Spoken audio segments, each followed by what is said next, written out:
Hi guys, कैसे हैं। मैं अमरेंद्र कुमार AKGS पटना। वीडियो का पहला भाग मैं बना चुका हूं और उसमें से महात्मा बुद्ध के जीवन वृत्त के बारे में बताया।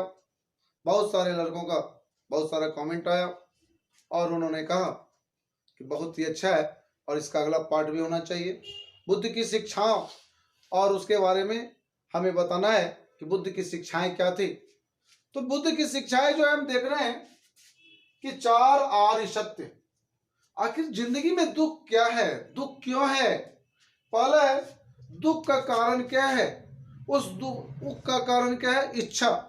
और वो इच्छा को अगर हम समाप्त कर दें तो दुख होगा ही नहीं।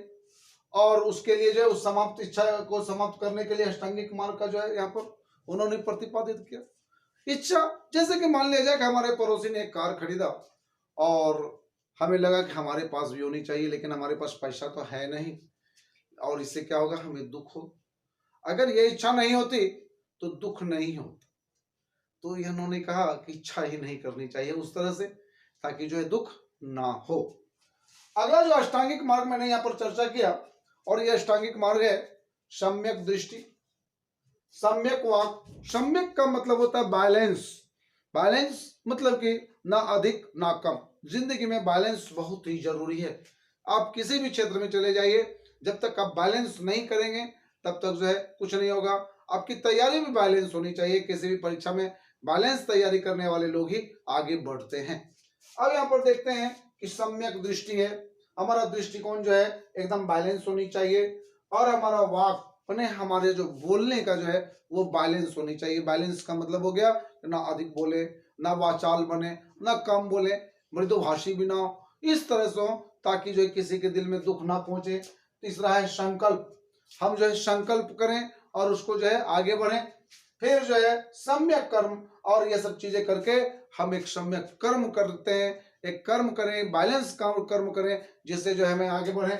और यहाँ पर आजीव माने आजीविका, हमारा जो है आजीविका सम्यक हो, बैलेंस के रूप में हो, ताकि जो है वो समाज के विरुद्ध ना हो। अगर हम कहें कि चोरी कर रहे हैं तो ये तो आजीविका गलत है हमारा जो है। अब जो है बहुत सारे जब लड़के पास करते हैं, नौकरी लेते हैं, तो सोचते हैं कि सरकारी नौकरी में जो है हमें अधिक घूस मिलेगा। ये बैलेंस वाली बात नहीं होगी, ये सम्यक नहीं है। तो आगे हम देखते हैं व्यायाम माने एक्सरसाइज। वो एक्सरसाइज ऐसा नहीं कि रामदेव बाबा वाला एक्सरसाइज। एक्सरसाइज का मतलब है आप जो यहाँ पर प्रयास कर रहे हैं वो बैलेंस होनी चाहिए, और आपके पास स्मृति भी जो सम्यक होनी चाहिए। बहुत बार एक बुरी स्मृति जो है हमारी जिंदगी को तबाह कर देती है, और उस स्मृति को भूलें और यहाँ पर आगे बढ़े। और सम्यक समाधि, ये जो है अष्टांगिक मार्ग है। और इस अष्टांगिक मार्ग में जो है यहाँ पर इसका तीसरा जो है और कह सकते हैं कि सिद्धांत है ये त्रिरत्न। ये त्रिरत्न है बुद्ध, धर्म और संघ। बुद्धम शरणम गच्छामि, धर्मम शरणम गच्छामि और संघम शरणम गच्छामि। अब ये अष्टांगिक मार्ग थोड़ा कठिन है, तो यह गृहस्थों के लिए जो है इन्होंने 10 शील का प्रतिपादन किया, और बहुत ही इजी है, बहुत ही सरल है। और इस सरलता के कारण ही जो है बौद्ध धर्म अब बहुत ही आगे बढ़ा और पूरे भारत में छा गया। और ये 10 शील है: सत्य बोलना, चोरी नहीं करना, ब्रह्मचर्य पालन करना, लोभ का त्याग करना, सुगंधित वस्तुओं का निषेध, अहिंसा का पालन करना, और नाच गान का त्याग करना, कामनी कंचन का त्याग करना, और समय भोजन न करना, और कोमल सैया का त्याग। ये जो है 10 शील है। अब आगे फिर जो है मैं दिखाऊंगा इसके बाद जो है इसकी आगे क्या हो रही है। बुद्ध के मृत्यु के बाद बुद्ध के लिए प्रथम महासभा का आयोजन किया गया। इसमें जो है ये देखा गया जिस साल बुद्ध की मृत्यु 483 BC में, उसी समय पहली बौद्ध महासभा का आयोजन किया गया। और वो आयोजन किया गया राजगिरी में, और उसके जो है राजा अश्व जो है अजात शत्रु थे, और अध्यक्षता जो है इस बौद्ध महासभा की जो किया वो महाकश्यप थे। और यहाँ पर जो है 2 महत्वपूर्ण कार्य हुए, और ये कार्य था 2 पुस्तक, सुत्त पिटक और विनय पिटक। ये 2 पुस्तक जो है ये बनाए गए। सुत्त पिटक जो है वो उपाली, और विनय पिटक जो है आनंद। आनंद जो है बुद्ध का बहुत ही प्रिय शिष्य था। विनय पिटक में जो है नियम की चर्चा है, जबकि सूत पिटक में जो है गौतम बुद्ध के वचनों की और बातों की चर्चा है। द्वितीय विश्व युद्ध जो है, द्वितीय बौद्ध महासभा जो है वो 383 बीसी में हुआ, 383 बीसी में हुआ। और यह स्थान जो है वैशाली है। स्थान कहाँ है? वैशाली है। और राजा जो थे ये मगध के ही राजा थे, यह कालाशोक। और उसने कालाशोक ने अपनी मगध की राजधानी जो है वैशाली बनाई थी, इसलिए वैशाली में ही जो है इसका बौद्ध महासभा का आयोजन किया गया। और इस महासभा की जो अध्यक्षता जो की वो सर्वकामी ने की।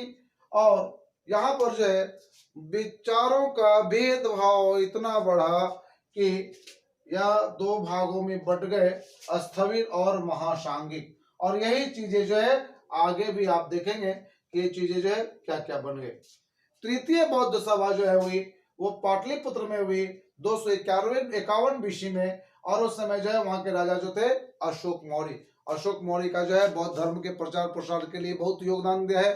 अशोक मौर्य ने अपने पुत्र महेंद्र और पुत्री संघमित्रा को बौद्ध धर्म के प्रचार के लिए श्रीलंका भेजे। और पूरे भारत में उन्होंने शिलालेख, स्तंभ लेख खुदवाए। और ये जो है अशोक बौद्ध धर्म के लिए ही जाने जा सकते हैं। और इस समय जो है इसकी अध्यक्षता जो की वो मोगली पुत्र तिष्य की। और यहाँ पर बौद्ध धर्म का तीसरा पिटक साहित्य जो है वो किया गया। और ये अभिधम्म पिटक है और इसमें बौद्ध दर्शन का संकलन है। चौथा जो है बौद्ध महासभा हुआ वो कश्मीर के कुंडलवन में हुआ। और ये कनिष्क उस समय राजा थे, कुषाण वंश के कनिष्क थे। और इसकी जो अध्यक्षता की वसुमित्र इसके अध्यक्ष थे। और इसका उपाध्यक्ष जो था अश्वघोष था। और इसी समय जो है बौद्ध धर्म दो भागों में बट गया और वो हीनयान और महायान। हीनयान और ये महायान अगर देखा जाए तो महायान जो है वो पर एक प्रकार से सबसे पहले बुद्ध की मूर्ति अगर बनती है तो महायान की है। इस तरह जो है आप अगर यहाँ पर दोनों वीडियो को अच्छे से देखेंगे तो आपके जो है सारे क्वेश्चंस जो पूछे जाते हैं, इंपॉर्टेंट क्वेश्चन जो है वो आपको इसमें मिल जाएंगे। और इस वीडियो को एक दो बार आप देखेंगे तो हमें नहीं लगता है कि इससे क्वेश्चन बाहर जाएंगे। और ये क्वेश्चन आपको मिलेंगे, बहुत ही लोकप्रिय क्वेश्चन होते हैं। और बौद्ध धर्म का क्वेश्चन, जैन धर्म का क्वेश्चन जरूर पूछे जाते हैं। धन्यवाद। आप जो है इस चैनल को सब्सक्राइब करेंगे, लाइक करेंगे और शेयर करेंगे, क्योंकि शिक्षा को बांटने से बढ़ती है। और आपका जो है ये काम अन्य लोगों के लिए बहुत ही लाभदायक होगा। धन्यवाद।